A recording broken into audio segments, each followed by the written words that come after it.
still translating in your head before thinking English? If so, what if I told you there was a much faster, more efficient way to speak without thinking of every single word? Stay with me and I'll show you how to rewire your brain for natural English fluency.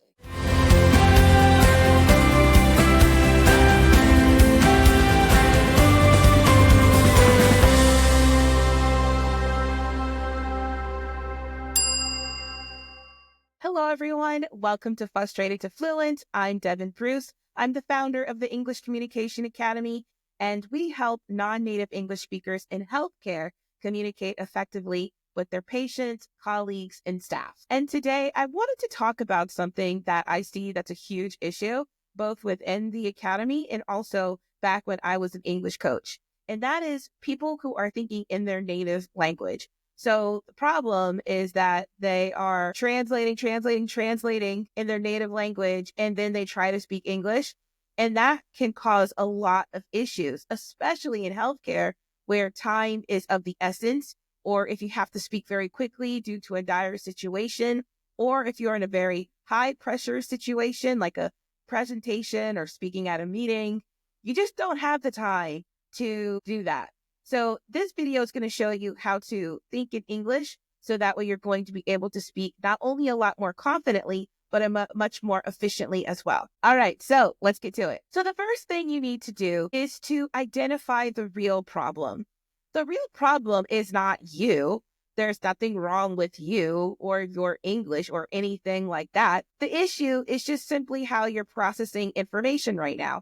So kind of like what I said before, you get the information in English, you stop, you translate it in your brain as in your native language, and then you spit it out in English. That takes a very long time to do. It slows everything down. The best way to fix that is to acknowledge the problem first, and then make the commitment to start thinking in English. I'll use myself as an example. I'm an Arabic learner and I love learning the language, but because of my English coaching background, I knew when I first started that thinking in Arabic was going to save me a lot of time and stress. So now when I have my Arabic hat on, I don't think of the word book in English and translate it into Arabic. No, when I have my Arabic speaking hat on and I think of the word book, it's kitaba in Arabic. It's not in English. So anyway, if you acknowledge the problem, not necessarily being you're the issue, just simply the way that you are utilizing information right now, that is the key to actually changing it and being more confident in your speaking. Step number 2, use mental chunking, not word for word translation. Native English speakers, we think in chunks, not necessarily in individual words. So for example, hi, how are you? We don't think how are you? We think of the chunk. How are you? Is it like that in your native language? If so, let me know in the comments. I'd love to hear about it. So if you start incorporating chunking instead of focusing on the word for word, that's going to help you improve so much quicker because you're thinking of the chunk, not the word. So actually, let's try something right now. Instead of thinking of let me think about it, think of the chunk. Let me think about it. So try that. Oh, wait. Let me think about it. If you tried it and if you focused on the chunk, it takes away all of that minutia because you're not thinking of every individual word.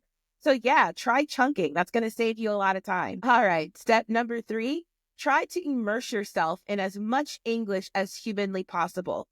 So if you live in a non-native English-speaking country, or if you are an expat in an English-speaking country, but you only really use English at work, try to use it in other areas. You could watch movies on Netflix in English, or you can listen to that podcast in English, or better yet, try to get friends who are native English speakers. So that way, that's a very good way to start thinking in English because it forces you to get out of your comfort zone and to start using it a lot more often. However, one good tip if you don't have anyone to talk to, or if you don't have the time to watch that movie on Netflix, you can start narrating what you do. Let's say you're making a cup of coffee.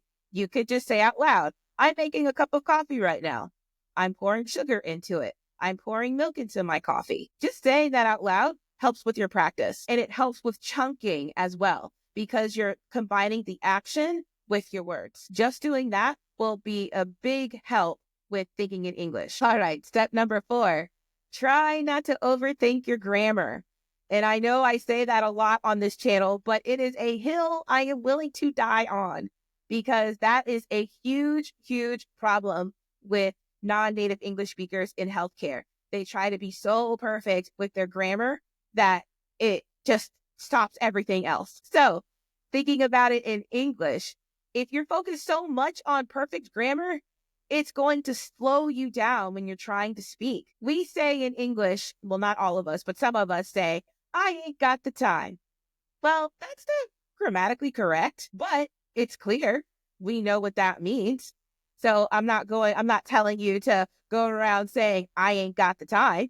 I'm not saying that. But what I'm saying is that sentence is commonly used in English, especially American English, and it's not grammatically correct. And that's okay because clarity is the most important thing. So if you focus more on clarity and not perfect grammar, that alone is going to help you think in English more because you're not putting so much pressure on yourself to be perfect. And finally, step number 5, practice fast, think slow. One of the reasons why there's issues with thinking in English is because you're thinking too fast. You're trying to get all this information in a number of seconds, and then it comes out not in the way that you envisioned.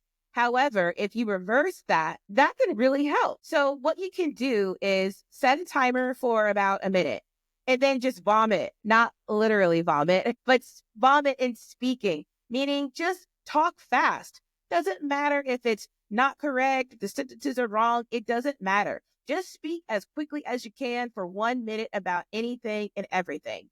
This exercise is really helpful because it helps you get a little uncomfortable, but it helps you get rid of some of that perfection stuff. And then when you're done with that first minute, set the timer again for another minute, and then just speak naturally, speak slowly, talking about your day or your dream or that coworker you don't like at work. Anything to just talk for 1 minute, but in your natural tone, your natural pace.